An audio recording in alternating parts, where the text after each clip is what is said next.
ಆತ್ಮೀಯ H16 news ಅರ್ಥಾತ್ ಸೀತಾರಾಮ್ಗೆ ಸ್ವಾಗತ.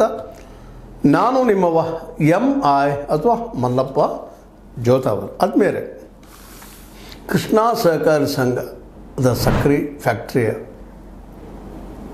ಈ ನಮ್ಮ ಸೌದಿ ಬನ ಗೆದ್ದು ಬಿಟ್ಟದ. ಇದರಿಂದಾಗಿ ಜಿಲ್ಲಾ ರಾಜಕೀಯದಲ್ಲಿ ಮತ್ತೊಂದಿಷ್ಟು ಮನ್ವಂತರದ ಕಾಲ ಸ್ಟಾರ್ಟ್ ಆದಂಗಾಗಿ ಹೋಗ್ಬಿಟ್ಟದ.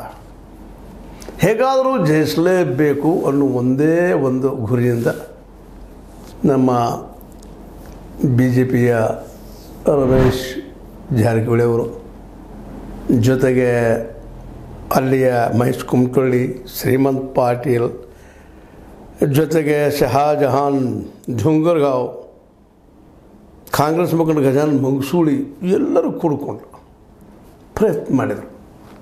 13 ಸೀಟ್ಗಳಿಗೆ ಕಾಂಪಿಟೇಷನ್ ಮಾಡಿಸಿದರು. ಒಂದಾದರೂ ಗೆಲ್ಲಬೇಕಲ್ಲ ಅದರಲ್ಲೇ.